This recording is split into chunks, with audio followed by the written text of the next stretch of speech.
اسی طریقے سے دین کی تعلیم، دین کی تبلیغ، دین اسلام کا پرچار، اس کی تعلیم کو عام کرنا، اسی طریقے سے قرآن و سنت کی تعلیم کو عام کرنا۔ مطلب یہ کہ ہر وہ کام جس میں اللہ کی رضا ہو، جس میں اللہ کی طرف سے ہمیں ثواب ملے، جو کام اللہ کے لیے ہو، جو کام نیکی کا ہو، اس کام میں ہم ایک دوسرے کی ہیلپ ضرور کریں۔ بلکہ اللہ نے حکم ارشاد فرمایا تعاونوا علی البر والتقوی، کہ نیکی اور تقوی کے کام پر ضرور مدد کرنی ہے۔ اور گناہ کے کام، مثال کے طور پر آپ کو کوئی کہتا ہے کہ مجھے فلاں شیطانی کام کی طرف مجھے رستہ دکھا دو، ہیلپ کر دو، گناہ والے کام کی طرف مانگتا بھی ہے تو ہیلپ نہیں کرنی۔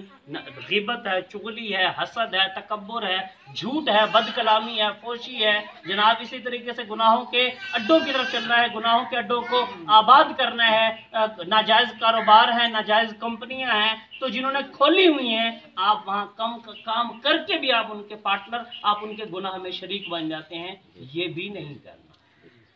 گناہ کا کسی نے اڈا آباد کیا ہوا ہے تو آپ اگر وہاں جا کر ملازم بن جاتے ہیں تو گناہ میں آپ اس کی ہیلپ کر رہے ہیں، آپ مدد کر رہے ہیں، یہ بھی نہیں کرنا۔ تو پتہ چلا جناب والا کہ گناہ کا کوئی بھی کسی بھی طرح کا کام ہو، ہم نے کبھی بھی اس کے اندر کسی کی ہیلپ، کسی کی مدد نہیں۔ کیوں؟ فرمایا واتقوا اللہ، اللہ سے ڈرو کہ اللہ پاک شدید سخت عذاب دینے والا ہے۔ ایک روایت میں آتا ہے، حدیث مبارکہ ہے، حضور علیہ السلام سے کسی نے پوچھا کہ یا رسول اللہ صلی اللہ علیہ وسلم نیکی کیا ہے؟ تو آپ علیہ السلام نے کیا ارشاد فرمایا؟ آپ نے فرمایا نیکی حسن اخلاق نیکی کرنا۔ یعنی ہم کسی مسلمان سے اگر اچھے سلوک سے پیش آئیں، حسن اخلاق سے پیش آئیں، ہمارا کردار اچھا ہو، کوئی اگر ہمیں جھڑک بھی دے تو ہم نے اس کے ساتھ بد کلامی نہیں کرنی، ہم نے الٹا اس کو اچھا جواب دینا ہے، اس کو ہم نے ایسا جواب دینا ہے کہ جس کو کہتے ہیں کہ اینٹ کا جواب پتھر سے نہیں، اینٹ کا جواب آپ پھول سے دے دیں۔ اس نے بد کلامی کی تو آپ تو نہ کریں، آپ تو مسلمان ہیں، وہ بھی مسلمان ہے، غلطی ہو گئی اس سے، بھول گیا وہ، لیکن آپ نے اگر سامنے ویسا ہی جواب دیا تو آپ نے اور اس میں فرق کیا رہا؟ من فرق کو بینہما، یعنی ان کے درمیان فرق کیا رہا؟ کوئی فرق نہ رہا۔ تو جب بھی کوئی بدتمیزی کرے، بد کلامی کرے، گالم گلوچ کر دے، کوئی دل دکھانے والی، دل آزار بات کر دے، گناہ والی بات کر دے، سامنے سے جواب نہیں دینا، بس خاموشی اختیار کر لے، اس پر بھی ثواب ملتا ہے۔ حدیث میں آتا ہے من صمت نجا، جو چپ رہا اس نے نجات پالی، جو چپ رہا وہ بچ گیا، اس نے نجات پالی۔ اور روزے میں تو اور زیادہ احتیاط ہے، روزے میں تو زبان کا روزہ، آنکھ کا روزہ، اعضاء کا روزہ، روزے کے ساتھ ساتھ ہم پتہ نہیں کیا سے کیا کچھ کر رہے ہوتے ہیں جس سے وہ روزہ کی جو روحانیت ہے وہ روزہ کی روحانیت تک ختم ہو جاتی ہے۔ ایسا نہیں کرنا مسلمان، ہم ایک دوسرے کو سمجھائیں گے۔ میں آپ کے سامنے جو کچھ بیان کر رہا ہوں آپ سمجھ رہے ہیں، سیکھ رہے ہیں، تو یہ بھی تعاونوا علی البر والتقوی پر ہمارا عمل ہو رہا ہے۔ جی ہاں جناب والا، یہ بھی اس آیت پر ہمارا یوں سمجھے ایک پریکٹیکلی طور پر بیان بھی ہو رہا ہے اور ساتھ میں پریکٹیکل بھی ہو رہا ہے۔ تو اللہ کریم سے دعا ہے کہ اللہ اس پر عمل کی توفیق عطا فرمائے۔ وہ حدیث میں مکمل کر لوں، حدیث میں کیا فرمایا کہ حسن اخلاق یہ نیکی ہے، اور گناہ کیا ہے؟ تو فرمایا گناہ یہ ہے کہ جو تیرے دل میں کھٹکے، جو تیرے دل میں کھٹکے، الخطا ما حاک فی نفسک، گناہ غلطی وہی ہوتی ہے جو دل میں کھٹک جاتی ہے، اندر سے پتہ چل جاتا ہے، اندر سے۔ غور کریں، جب کوئی گناہ کا کام کرتے ہیں اندر سے محسوس ہو جاتا ہے، یعنی جس کا دل، جس کا ضمیر زندہ ہوتا ہے، اور مسلمان کا ضمیر تو زندہ ہی ہوتا ہے، اس کو اندر سے محسوس ہو جاتا ہے کیا کہ مجھ سے غلطی ہو گئی ہے، گناہ ہو گیا ہے، پھر بندہ یا تو اڑ جاتا ہے یا پھر پیچھے ہٹ جاتا ہے۔ اب ہم نے اڑنے والا نہیں بننا، مسلمان اڑنے والا نہیں ہوتا، مسلمان پیچھے ہٹ جاتا ہے، مسلمان اصلاح کر لیتا ہے اپنی۔ اور کیا فرمایا؟ فرمایا تنہائی میں جو تو کام کرتا ہے اگر وہ کسی کو پتہ چل جائے تو تجھے برا لگے، یہ بھی گناہ کی چیز ہے۔